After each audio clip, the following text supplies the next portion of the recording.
evening and welcome to Wit and Wisdom, a virtual book discussion for Betty Chaney and Nicole Peltier-Lewis. It is my absolute pleasure and honor to welcome each of our panelists and attendees this evening. Wit and Wisdom is the second webinar in a 5-part series titled Conversations with Professor Brown. Welcome to each of you, and thank you for joining us. Thank you. Our very first panelist is my dear friend that I am so excited to introduce to you, Nicole Peltier-Lewis. Nicole is from Boston, Massachusetts. She is a 2-time graduate of the George Washington University, a member of Delta Sigma Theta Sorority Incorporated. Nicole is the principal of Annunciation Catholic School in Washington, D.C., CEO of One Sharpens Another, author of 2 books, I Love Saturdays and Amazingly Happy Things, a wife and mother of 2 sons. Thank you, Nicole, for being here this evening. Oh, thank you, Tanya, for having me. It is my pleasure. Our next panelist is Miss Betty Chaney, who I call one of my Earth Angels. I met Miss Chaney in my first year of graduate school at Clark Atlanta University. Miss Chaney is from Tupelo, Mississippi. She graduated from Jackson State College and the State University of Binghamton. Miss Chaney served as a writing tutor and program coordinator for over 20 years at Clark Atlanta University. She also taught at numerous colleges in Atlanta before her retirement. In 2016, at age 72, Miss Chaney had her first play produced by Impact Theater, The Rooting Place. Miss Chaney is the proud mother of 3 sons and 2 children. Please welcome Miss Chaney. Thank you. You are very welcome. We also have with us Brenda Porter, who is from Warner Robins, Georgia. She is a graduate of University of Georgia and is the artistic director of Impact Theater. She has both acting and production experience on stage and in film. Some of her productions include The Rooting Place, The Wiz, Big River, and Split Second. Please welcome Brenda Porter. Well, thank you so much. I'm honored to be here. Thank you, Brenda. We also have with us Greta Glenn, who is also from Georgia. She graduated from Clark College and Georgia State University. After a 33-year teaching career, Greta became an actress. She is known for her role in The Rooting Place, Just Mercy, Stranger Things, and I Can Do Bad All by Myself. Please welcome Greta Glenn. Thank you for having me. Thank you, Greta. And we also have Renee Littlejohn, a native of New York City. She is a 2-time graduate of Howard University and a licensed clinical social worker. And she has worked with every age group within the human lifespan. Renee is a wife, mother, a member of Zeta Phi Beta Sorority Incorporated. She has 2 daughters and 4 grandchildren. Please welcome Renee Littlejohn. Thank you, everybody. Tanya. All right, ladies. So let's go ahead and get started with our conversation this evening. Nicole, tell us about your first book, I Love Saturdays, and your inspiration for writing it. Well, I've always been completely and totally about children's books, children's literature. When I was a child, I wanted to be the teacher. I wanted to be the sage on the stage to tell the story.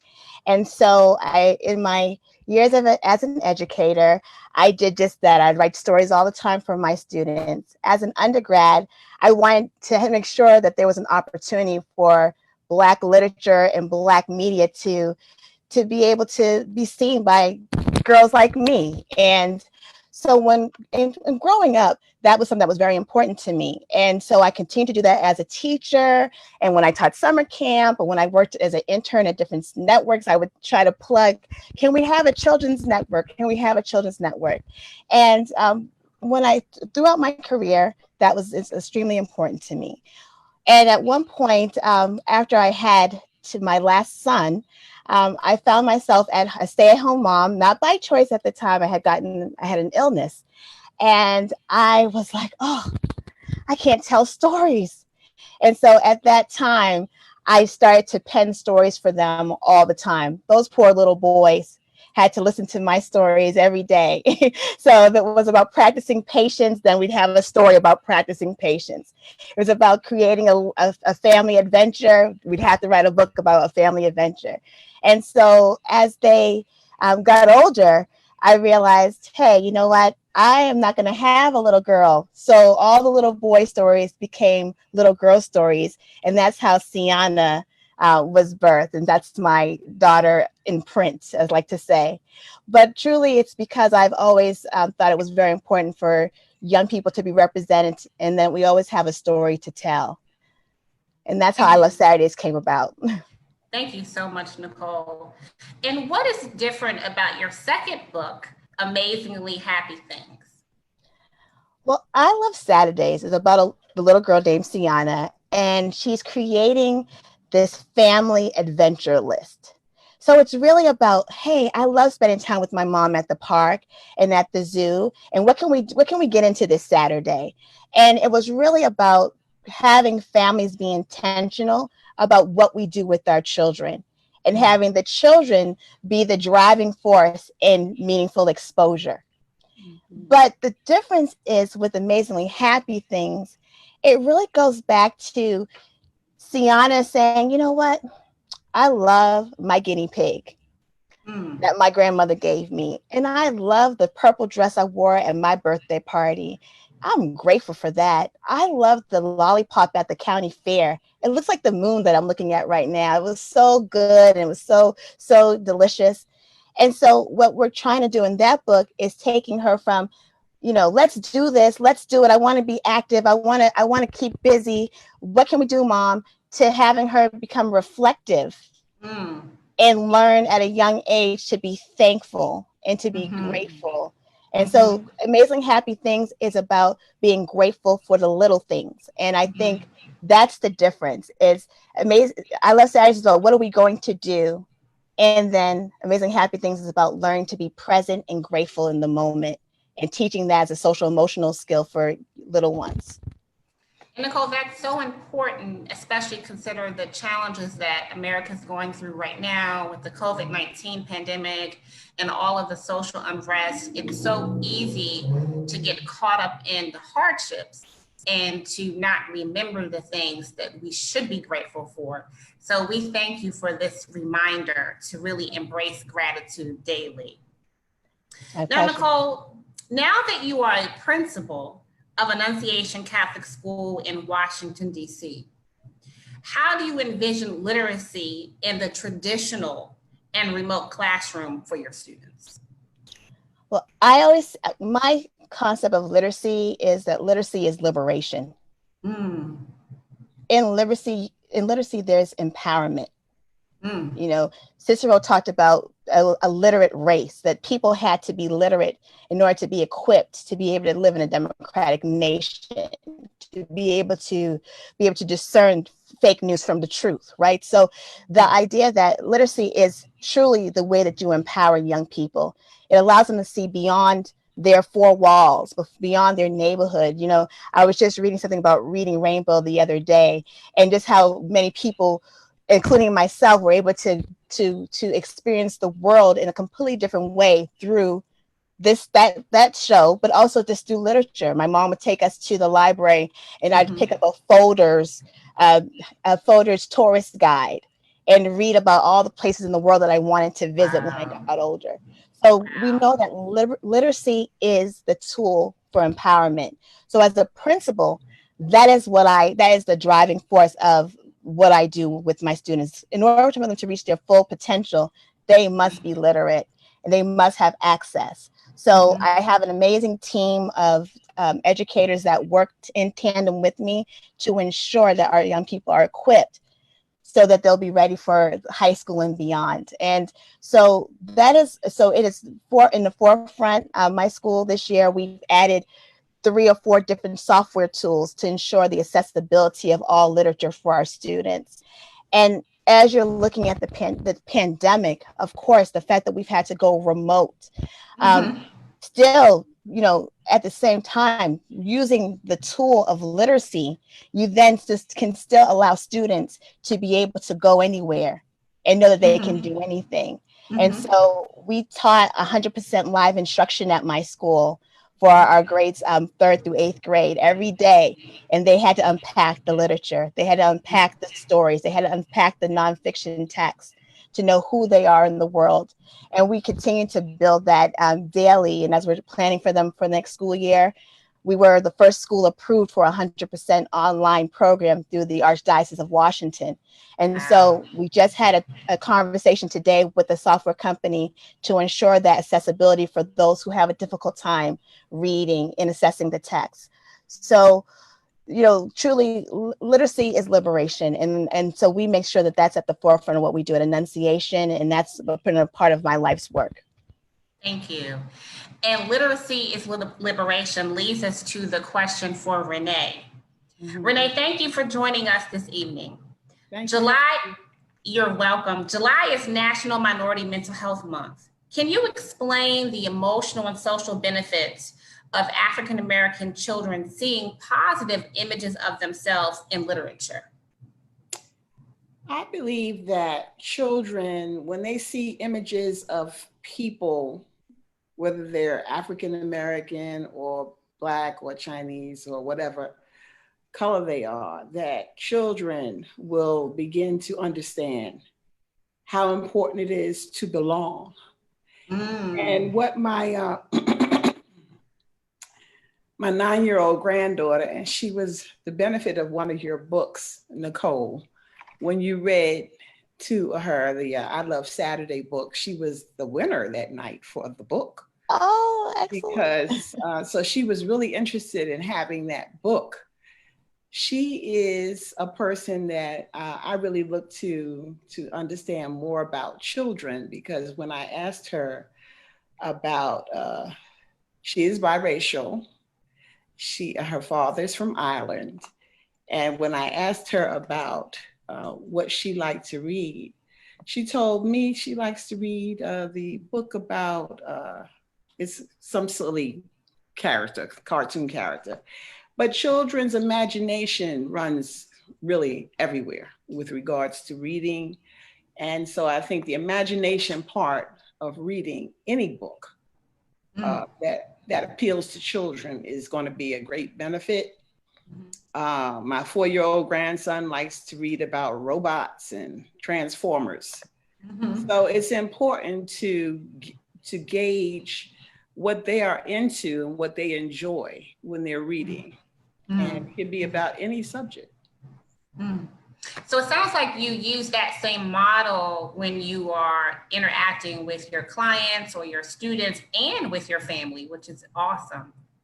Yes, it is a model that I think is very important, because when I talk to young children that are in my service that I'm working with, I'll ask them, well, what do you enjoy reading? And one young girl who is really the leader of a gang in her community, she likes reading mysteries. Wow. So that's interesting. So we found out who her favorite author is. And so we started to get some books of her favorite author, who I don't want to mention the name of because I'm not trying to promote his books, but oh no, that's okay. But she reads his books online. And along with the books that we're able to obtain for her. So, and he is a very prolific author. He's a white author, and he writes a lot of mysteries about young people. Yeah, so he's captured her imagination, and she's one person that I'm really working hard with to keep her on the straight and narrow. She's having challenges with who she is as well. and you know, her gender as well. Mm-hmm. So whatever interests her is what I'm interested in. Okay, thank you. Mm-hmm. Miss Chaney, what inspired you to write The Rooting Place? Actually, Tanya, I don't think it was so much inspiration as it was curiosity. Okay. Somewhere in 1984, I met a cousin, and that was the time that I had my youngest son. She had a daughter at about that time, and we worked at the same college. She was a full-time instructor there, and I was part-time. And I discovered that her great-grandmother was my grandmother's sister, and that they lived across the yard from each other in the country. But Teresa had never been to Mississippi to visit her relatives at all. Wow. Her mom, unfortunately, had some kind of falling out. You know, I don't want the readers to get confused thinking this is a true story, but this is what started this whole idea in my head. Her mom had a conflict with her grandmother and never returned. She vowed never to come back to Mississippi. And so it just started me wondering, my Lord, what could have happened, you know, to have her so hurt that she would not be willing to come back after all this time. And whatever the true story is might be more interesting than what I've come up with. But she carried that to her grave. Her daughter never learned why she didn't want to come back. And she and her grandmother never made amends, and she refused to even go home for her grandmother's funeral. So you know how funerals are. When you don't come home for that funeral, it was something serious. But anyway, in thinking about what could possibly have happened in her life to create this, I started the Rooting Place. And it's set in 1985. And the reason why it's set in 1985 is because that's when I started it. Of course, as you know, it didn't get completed until after 2010 when I retired. But yep, I don't want, if any of my relatives happen to be listening to this, don't get confused with the names. A lot of the names will sound familiar, you know, like Mama Ida, Aunt Nada, all of that. And even Effie Ray, it's just a name that I happen to like, but it's the first cousin of mine. And it was nothing like the Effie Ray in the story. So, and even I was able to get my daddy's name in there, Liberty. And my son was saying to me just the other day, why did they name him Liberty? And now that's the story I don't know. The other brothers named like Tom and Paul, you know, biblical names, Thomas from the Bible. So I don't know how he got that name, Liberty. But anyway, if you read the story carefully, you'll see that his name gets stuck in there. So there are a lot of names that people will recognize that are familiar with the family. But this is, take my word for it, fictional. It is not real, because I've had people after some of the shows to come up and say, well, you know, things happen in families, you know, they're giving me sympathy, you know, okay, this is not, my story is just fiction. But that is how it started, by, you know, wondering what might have caused my cousin to have those feelings to never want to come home again. So thank you for clarifying for us. So The Rooting Place is classified as fiction. It's not true. No. And, but you did reference something is very important in real life, which is the journey to self-discovery, to understanding our past, to healing. So for the attendees who did not see The Rooting Place or may have not had a chance to purchase the book yet, can you just give us a summary or an overview of The Rooting Place? Okay, in The Rooting Place, Effie Ray, the name that I selected, returns home to her grandmother's house in the country, in the rural area of Mississippi. After 30 years, when she has her grandson, she feels compelled to go back to her roots and introduce him to the family there. And of course, that visit, as a result of that visit, many skeletons come out of the closet. So it's basically a return to the roots and all of those things that many families have and that they keep from each other, and ends up being, you know, the thing that tortures some members of the family for a lifetime. But yeah. Okay, Brenda, how did you meet Miss Chaney and what motivated you to direct The Rooting Place? Well, Betty came to, I have a class of seniors that I teach, and Betty came to the class exclaiming that she was not an actor. She was doing some writing, but that she didn't plan on acting. And I will tell you, she is one of my top actors now. But at any rate, she, after she had been in the class for a few weeks, she said, you know, I wrote a play and I was wondering if you would read it. Now, throughout the time that I've worked with this group and other groups, I always have people come up and ask me about reading plays.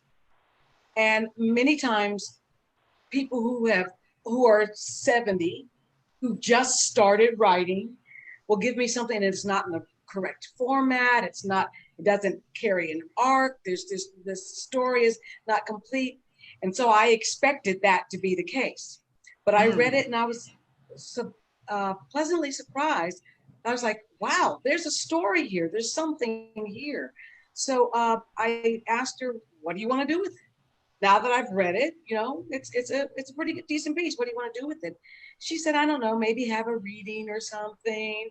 And so I said, okay, we'll make that happen. So we did a reading. In fact, we ended up doing a couple of readings of it. And I was like, so the next step naturally is to produce it or get someone to produce it. So, you know, Impact Theater is a small theater. And at the time we were 2 years, I think when we started talking about it, we were 2 years in the making. And I really wanted her to be able to produce it at a larger theater. And I think that she shopped it around a little bit, but as God had it, I was the one who had fallen in love with it. So I was blessed to be able to produce it. So we put it on the stage. Yes, you did. Thank God for Brenda. Greta, what is your most memorable experience of portraying Mama Ida in the reading plays? I think my most memorable experience of portraying Mama Ida was how much it paralleled my personal family. I was in as Mama Ida, I was able to interact with 4 different generations of my family. Wow. We just finished, well, in the story of the rooting place. Okay, we just finished our family reunion, my personal family, this past weekend. And before, well, some years ago, while my grandparents were still living, I was able to watch them interact with 4 different generations of their family. And it helped me so much to understand what Mama Ida was going through with, you know, being so joyful that she was now able to welcome in this new baby that she had not known of, and welcome back her granddaughter that she had become so fond of in years past, but had really missed over time because she had not been visiting as much as she could. And my grandparents were pretty much the same. They helped to raise some of their grandchildren. And I remember when I first brought my daughter to meet my grandparents, how enthusiastic they were to meet her.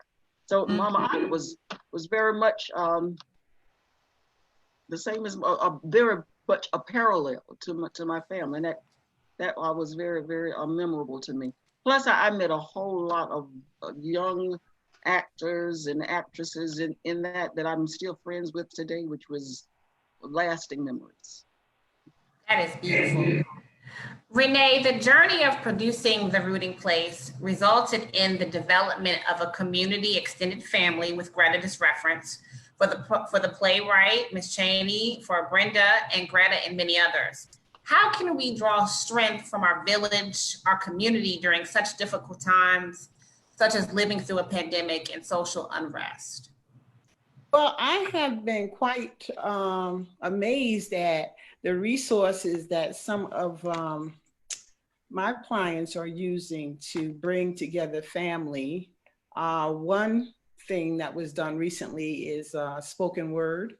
After the catastrophe with Mr. Floyd, the young people in the community got together and did a spoken word. And today is the same young person's, I call him a young person now because she's 45. And she is now having a cook-off. It's her son, it's her 15-year-old son and herself, and then it's her sister and her sister's daughter. So it's her niece and her sister. They're having a cook-off for her birthday. So that's one way that, and they're going to actually have the family judge the meals. So it's bringing community together and staying in touch with your loved ones, you know, at the same time. And just really understanding the importance of belonging. One of my best friends who passed away 10 years ago, she would have been 67 this month. She said there were 3 things that everybody needs. And the one thing that they need is to belong. The second thing they need is to be needed. And the third thing is to have the opportunity to share your opinions. So I thought it was amazing that she gave us those 3 things that she thought about. It was almost 10 years ago this month. And she died, you know, shortly after that. So, but that belonging piece is very important. So as long as we feel that we belong somewhere and that we're needed and that we can share like we're doing today, I think we'll all be okay. Thank you so much. Greta, prior to your acting career, you were a music teacher for over 30 years. Did you ever imagine you would have an opportunity to act in plays such as The Rooting Place or on the big screen in films such as Just Mercy, Stranger Things, and Tyler Perry's I Can Do Bad All by Myself? No, not at all. Not at all. But acting is something that I have always been interested in. In fact, when I was teaching, I used to do, you know, little operettas and plays with my kids at school, and I would write little. I was always in charge of the all school assembly programs and that kind of thing. So I would write little scripts for them to do that. But I participated in a play at my church for a number of years. And there was this girl who was also a teacher. Every year she would tell me, you know, after we finished the play that I was wasting my time in that Atlanta public schools. I needed to be in Hollywood. So after I retired from teaching, I decided that I would see if anybody other than my church people was interested in my acting. So that's I started taking classes. But I tell everybody my biggest acting training was my teaching career. Of course. I taught elementary school music, which meant I had a different group of children every 30 minutes. And that group that I had at the end of the day expected me to be just as perky, just as bright as I was at the beginning of the day. So that was my acting training.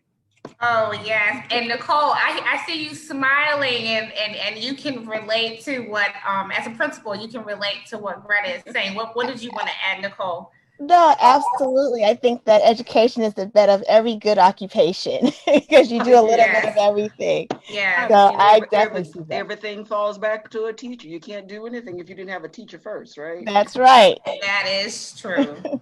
Thank you so much, Greta. Brenda, Impact Theater has upcoming events online. Can you tell us about these events and how we can register? Certainly. So we have a production eventually post COVID-19 of a production called The Roommate, and it's 2 seniors who, women 55 and older, who have become roommates out of a need on both of their parts. One woman from Iowa, who is sort of very conservative and follows rules, puts out an ad before the play begins, searching for a roommate. And the person that comes to answer the ad is a woman from the Bronx who is a pot-smoking lesbian. And it's about how these women interact and are able to get a friendship and how we are influenced by each other. Mm, mm, mm. That's powerful. So how can we register? So once COVID, if we were in production, or we were in, Okay. sorry, we were in tech rehearsal when we Okay. had to postpone.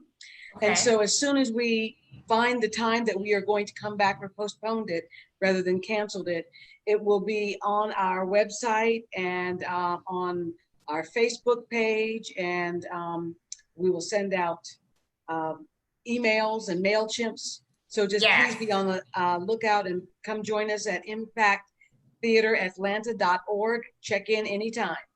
Thank you so much, Brenda. So before we transition to the question and answer, I would like to have for both Nicole and Ms. Chaney to read now 2 passages, okay?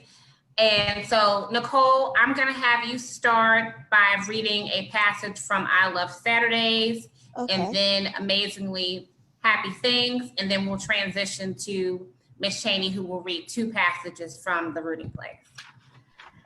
Okay, wonderful. Thank you so much, Tanya. So this is I Love Saturdays.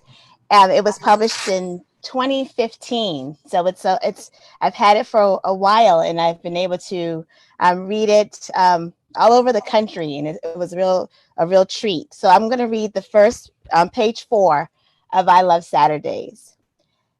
Sienna loved every day of the week, even school days. She especially enjoyed Pizza Thursdays. Sienna also loved the really cool science experiments she got to do every Friday in her school's Science Explorers Club.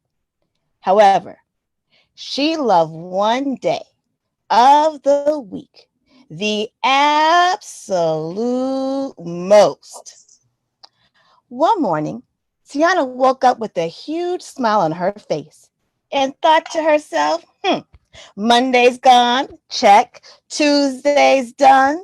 Wednesday's over. Thursday's finished. And Friday's already passed. Saturday is a blast. Woohoo!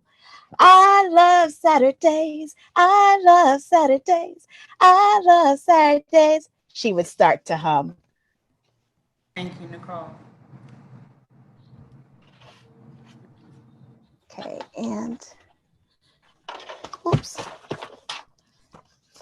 And this is Sienna in Amazingly Happy Things. Sienna imagined all those amazing things that made her so happy. She beamed with gratitude, thankful for each and every blessing. Sienna clasped her hands, knelt by her bedside, closed her eyes, and said, I'm grateful for my lollipop. I'm grateful for the splash park. I'm grateful for my pretty dress. I'm grateful for Sammy, my favorite pet. I'm grateful for chocolate surprise. I'm grateful for roller coaster rides. I am grateful for my family and friends. My gratitude just never ends. Oh, that's wonderful. That's wonderful, Nicole. Ms. Chaney? Okay.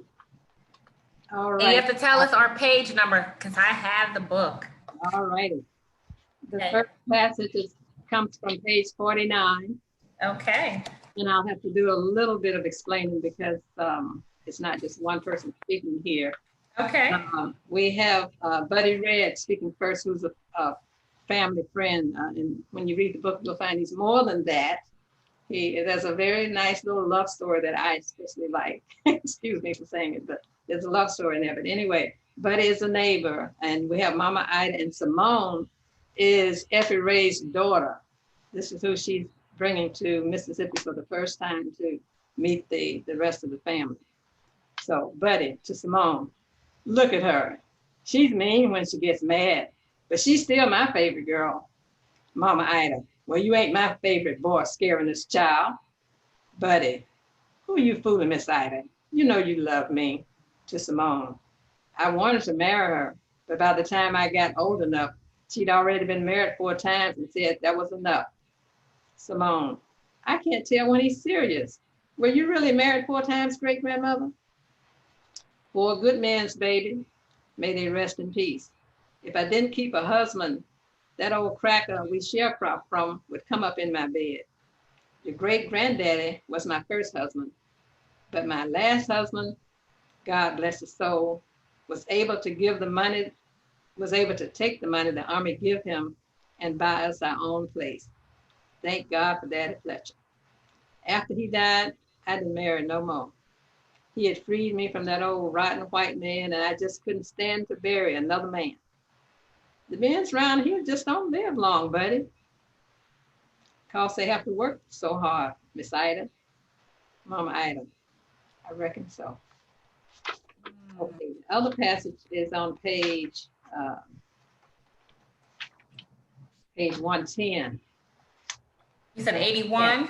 Page 110, 100. Oh, 110, okay. And in this passage, we have Bessie, who is Mama Ida's daughter, Effie Ray's mother, speaking here. Bessie, what difference would it make? You had washed your hands of her when you sent her home back to me. Mama Ida, wash my hands? What you talking about, gal? I hadn't washed my hands of nothing. I didn't know nothing done happen. I sent her home because I didn't want nothing to happen. Bessie, well, some did happen, but it was 30 years ago. It's all over with now. Mama Ida, no, it ain't over with either. That child in there now crying her heart out. It just ain't over. It ain't over with. Speaking about Simone. Bessie, well, I'm finished with it. Mama Ida, no, you ain't finished with nothing. That child needs our help, and we're going to help her. That's what families do, and that's what we're going to do. Bessie grunts. Mama Ida, you hear me, Bessie Mae? That's exactly what we're going to do. Okay. I definitely see that you and Nicole have future acting careers. Thank you. Thank you. So before we've actually transitioned to the question and answer, I'm gonna start with Ms. Chaney. I'm just going in the order on the screen. And I wanna ask you, in the spirit of gratitude, what is one thing that you are grateful for? So Ms. Chaney, what's one thing that you're grateful for? Well, asking me at a time like this, Tanya, of course, I'm going to say my sweet little grandson that I'm here taking care of and my granddaughter. But okay. I'm grateful for Brenda Porter. I'm grateful for, life, all of these things, health, you. Oh, well, thank you. Definitely. Thank you. Thank you. Yeah, I mean, I could just go, keep listing things down the list, but yeah, that's a very lot that I'm grateful for. All right, Nicole. I feel like Ms. Chaney, I am grateful for life. I'm grateful for my family. I'm grateful that God continues to bless, even in a time when so many, we're going through so much as a country, as a world, but, he still allows us to have joy, and he still allows us to be able to have love in our lives and to be able to make a difference in the lives of others. And that I am truly grateful for, the breath in my body, just to do his will. I'm beyond grateful for that. Thank you. And my two boys, I'm always grateful for them. They keep me going. Renee. I'm so thankful to be in the presence of you, Miss Chaney, and the rest of the panelists. I feel like I have a front row seat in a theater production. So I'm definitely, and Tanya, you know me. Yes. I love theater. Yes, you do. And so I am just so thankful to have had a bit of theater in this pandemic, because we are all stressed and we need some excitement and some enjoyment. So thank you both, the authors and the panelists, for coming on and making this a pleasurable evening. Thank you, Renee. Greta? Well, I'm grateful for life. I'm grateful for the opportunities that have been given me since my retirement, that I never would have believed that I could have a second career. And I'm very grateful that I still have my mother in my life. Mama's 101, she's still hanging on. Oh, wow, 101. 101. She is the fourth child of 12. That family reunion that I said that we had this past weekend.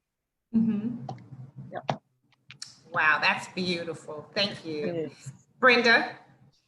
Well, especially with us being themed here with these wonderful stories, I am grateful for family, and that's both my wonderful biological family that's always supportive, but also my family of friends and theater community that have become family for me. And I'm grateful for joy. You know, I feel so blessed in this time when there's so many people who are angry, who are depressed, who are suffering, that God has given me joy that I can keep focused on. And that joy keeps me going. So I'm very grateful for that. And yeah. Thank you, Brenda. I am so grateful for each of you panelists and for all of our attendees. I started this webinar series last week, which is a 5-week series titled Conversations with Professor Brown, but I actually started doing these webinars back in April to help teachers and parents to make the transition to remote learning, because I've been teaching online for many years. And this journey has really given me a sense of community despite being quarantined. And so I am just so grateful for each of you panelists for coming on and hanging out with me for the hour, and for all of the planning meetings and the emails and the phone calls. You are amazing. And to each of our attendees that came on tonight, collectively, we appreciate you. And now we're going to transition to answering the questions that were submitted via email. Please type your questions in the chat or raise your hand and we can bring you in live to interact with our panelists. But we're going to start with a question that was submitted via email. And I'm going to throw this question to Nicole. Nicole, can you give some advice for someone who has a 30-year manuscript and they're trying to decide if they should self-publish or if they should pursue mainstream publishing? Okay, Tanya, so both of my books are self-published.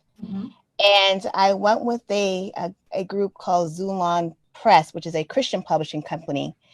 I went with them because they were willing to put you on a payment plan, and they would be willing to publish your book the second payment.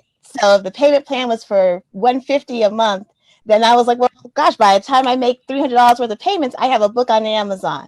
So, wow. And as a mom of two, you know, you have to think about how can you make your passion work, but not break the bank. And so that's how it's been a really great journey with them. They've helped with publicity. They've helped with keeping it on the shelves over the years for, you know, and so that is the positive of self-publishing. So there are companies out there that will allow you to have an opportunity to self-publish as you're getting, and I think that's a great way to start, because the other component of bringing your book to different publishing companies and all of that, at this time, it just wasn't something that was feasible for me as a working mom. However, I would tell and warn any author that, you know, the story that you have, you know, you love your story, and you can't be afraid to share your story. And so by any way that you can share it, do so. And so I was happy to publish it. And I think the blessing from the story has been the way that I've been able to share it with young people all over, more so than the financial gain that I've received from the books. And so so self-publishing is definitely something that I say is a fine way to go, but know that you're not going to get all your royalties. It's kind of like the music industry. You're not getting, you're not going to get the full cost, but it's a great opportunity to be able to have access to a community that you may not have otherwise. Thank you, Nicole. I'm going to bring in my sorority sister, Teresa Donaldson DePass, who has a question. Teresa, are you there? So I have a question. Good afternoon, everyone. And Okay. this is for Nicole. So as an author and in this current social climate, do you plan to do a book that will memorialize what we're going through right now for children? And then the second part of my question is, as a principal, are you going to make a concerted effort to ensure that the history books tell more accurate stories of our history? Thank you. Thank you, Teresa. I think we all have a responsibility to teach our children the truth. And so it is so imperative that as a community, not only just in the, when you have your children at home, oftentimes we allow our kids to watch just anything, whatever's on the screen, enjoy it. But those are the wonderful opportunities that are often missed in our community, where we could have them watch National Geographic. We can have them watch the stories of ancient civilizations they've never seen, to learn about Timbuktu, to learn about all of the civilizations that exist. And so I have a real love for our history. And so I am beginning to weave and work those books out with my eldest son, who was a huge historian. And we're beginning to put books together that deal with really true facts and wonderful people in our history that young people should know about. And even in my school community, I have amazing teachers. My social studies teacher, he's amazing, and he brings into his classroom each day true heroes and heroines in our culture. So absolutely, that is a goal of mine. And thank you for asking. Thank you, Nicole. So Greta, this question came in via email. Can you provide any strategies or steps for someone who wants to pursue a second career in acting? Or explain the process of becoming an actress as a second career? Well, start taking classes. Okay. Find a good place to go. I started classes at the Alliance Theater because I was mainly interested in theater. Mm-hmm. Okay, so I started there. And the classes that I finally took some classes in film acting. Oh. And one of the classes that I was taking, it was a class on submitting yourself to agencies and whatever. So I submit yourself to agencies. I submitted to an agent. I got picked up by an agent, and do as many auditions as you can.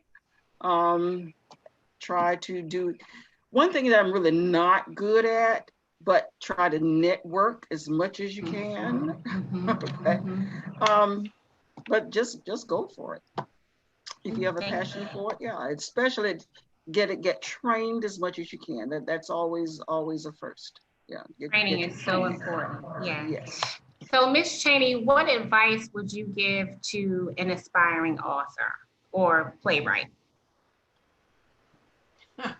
What would you say from your experience? Well, from my experience, I definitely learned that writing is a process. As I mentioned, it started this play in 2010, more or less, and it didn't get completed until, I started in 1985, and it didn't get completed like 2010 or something. And I want to say that the readings are really important. It is a process. And part of that process will be the readings. And even when we were with Brenda, she's so wonderful. We did what you call workshop the play. So the actors provided tips, things that, I was editing and changing as we went through the rehearsals, things that would come up and say, well, I don't think she would say that. Do you think she would say that? Just different little questions. So I would just say, start it. If you want to write fiction, just go ahead and start it. As Greta suggested, if you can find some classes, I'm sure that's probably good. I did take classes in New York years ago, back when I first was there and got started at a neighbor theater company, a little workshop theater. And I think that helped me quite a bit to do plays. I'm the old school. They do plays in so many different ways now, but I'm of the school where you have one set and everything has to take place. You know, you have to find a way to keep everybody coming to this one set. So anyway, whether you want to do fiction, short stories, novels, whatever, I'm sure there's a lot of online things that you can do, classes you can take, but just go ahead and start your story and understand that it will require a lot of rewriting. Yes. You know, a lot of editing. Yeah. I always joke with Miss Chaney, I think that you and I are the only two people in the world that don't mind having multiple drafts. So Brenda, what has been your most memorable experience of working with the group of seniors? Wow. Well, and don't laugh, Betty. The first thing is that I was not a senior when I first started working. And Betty has heard me say this and other people have heard me say it before. Somebody had seen me do my one-woman show, and the seniors at Darnell had lost their drama teacher. And she came to me and asked me if I would teach them. And I said, I'm sorry, I don't teach seniors. And she said, well, will you do it just for 3 months while we find someone? And that was 11 years ago. And what I will say for me is that the seniors, when I was not a senior, provided another generational insight that I did not have, you know, on a constant basis. And when my mother passed, a lot of the seniors took on a parenting piece for me, but they're also a very spiritual group. It's a group of 27 people who work like a family. And so we, you know, disagree with each other and we might yell at each other, but in the end, everybody loves each other and supports each other and calls each other and checks on everybody. And so I have learned an awful lot about living, relaxing, trusting, praying from this group. So those are some of my most memorable things. Outside of, we've had fun doing the plays, but personally. That's beautiful, Brenda. So Renee, to close us out, Brenda really touched on the importance of having our elders around. So what are what's one life lesson you can close us out with that you learned from your elders that we can hold true and hold fast to as we transition through the rest of this pandemic and even life beyond the pandemic? What's one lesson that you learned from your elders? Well, you remember Auntie. I do. One of the things that Auntie lived by, she lived to be 99, and your grandmother lived to be almost 99. I think she was 98. Yes, she was. But they both really believed in the truth. Tell the truth. The truth is also that the truth is that falling hurts. The dare is to keep being brave and to feel your way back up. So we, you know, learn from the seniors to get back up. Yes. And always try your hardest. And if your hardest is not the best that you can do, then try harder, but keep getting up. Yes. That's what I learned from Auntie. Yes, resilience. Resilience. Thank you, Miss Chaney, Nicole. Both of their books are available on Amazon.com.